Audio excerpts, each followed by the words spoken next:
दक्षिण जनपद में मलयरूप्य नाम के एक नगर में वर्धमान नाम का एक वणिक पुत्र रहता था।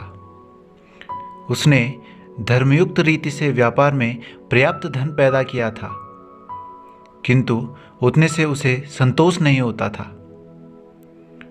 वह और भी अधिक धन कमाने की इच्छा रखता था। भिक्षा, राज्य सेवा, खेती, विद्या, सूद और व्यापार, इन 6 उपायों से ही धन कमाया जा सकता है। इनमें से व्यापार का साधन ही सर्वश्रेष्ठ है। व्यापार के भी अनेक प्रकार हैं। उनमें से सबसे अच्छा यही है कि परदेश में उत्तम वस्तुओं का संग्रह करके स्वदेश में उन्हें बेचा जाए। यही सोचकर वर्धमान ने अपने नगर के बाहर जाने का संकल्प किया। इस प्रकार विचार करके मथुरा के उपयोगी माल लेकर अच्छी सायत में गुरुजनों की आज्ञा लेकर वह अच्छे रथ पर चढ़कर बाहर निकला। अपने घर में ही पैदा हुए मार ढोने वाले संजीवक और नंदक नाम के शुभ लक्षण वाले हष्ट-पुष्ट 2 बैलों को लेकर उसने अपने रथ में जोत लिया। इन दोनों बैलों में संजीवक नाम के बैल का पैर यमुना के किनारे उतरते ही कीचड़ में फंसकर टूट गया और जो टूट जाने पर वह जमीन पर बैठ गया। उसकी यह अवस्था देखकर वर्धमान को बड़ा दुख हुआ। स्नेह से द्रवित होकर उसके लिए 3 दिनों तक उसने अपनी यात्रा को रोके रखा।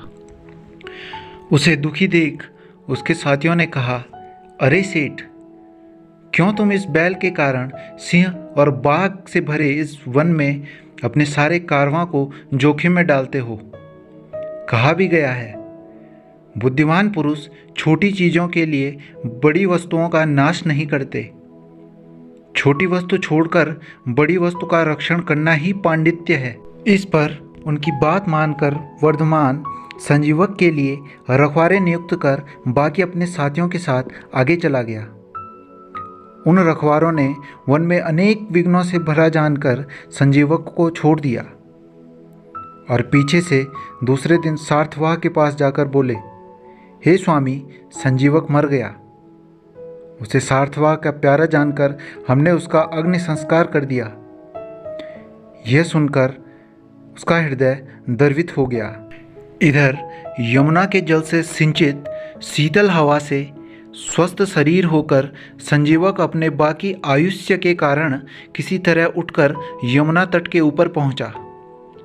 वहाँ पन्ने जैसी नीली दूब के नए टुंगों को चढ़ता हुआ थोड़े ही दिनों में वह महादेव के नंदी जैसा हष्ट-पुष्ट व बड़े डिलडोल वाला हो गया तथा हर रोज अपने सींगों से बांबी खोदता हुआ हड़कने लगा।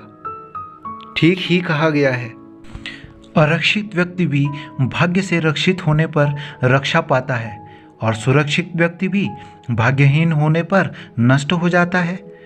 वन में छोड़ दिए जाने पर भी अनाथ व्यक्ति जीता है और घर में प्रयत्न करने के बाद भी मनुष्य नाश पाता है। वहीं सब जानवरों से घिरा हुआ पिंगलक नाम का एक शेर भी रहा करता था। प्यास से व्याकुल होकर पानी पीने के लिए वह यमुना तट पर उतरा और दूर से ही संजीवक का गंभीर नाद सुना। उसे सुनकर उसका हृदय व्याकुल हो उठा।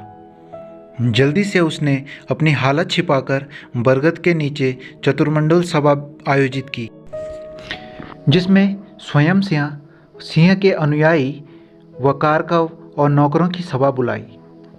करटक और दमनक नाम के 2 सियार सदा उसकी मंत्री परिषद में उसके आगे पीछे घूमा करते थे। यह देखकर उन्होंने आपस में विचार किया। दमनक बोला, भद्र करटक, यह अपना स्वामी पिंगलक पानी पीने के लिए यमुना के किनारे पर खड़ा था।